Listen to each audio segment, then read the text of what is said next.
How to translate tweets on Twitter application. Hello everyone, welcome to this channel. I'm Emily and I'm here to help you out today.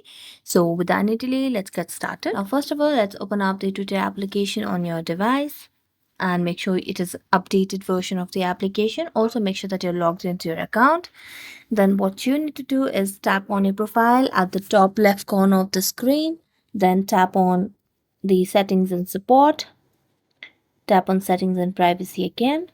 After that, we need to just scroll down and you can see the option of accessibility, display and languages over here. Tap on it. Then tap on languages and here you can see two options, preferred language and other languages.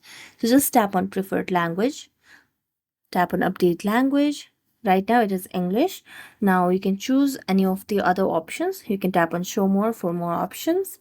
So here you can choose for Spanish as well. Then tap on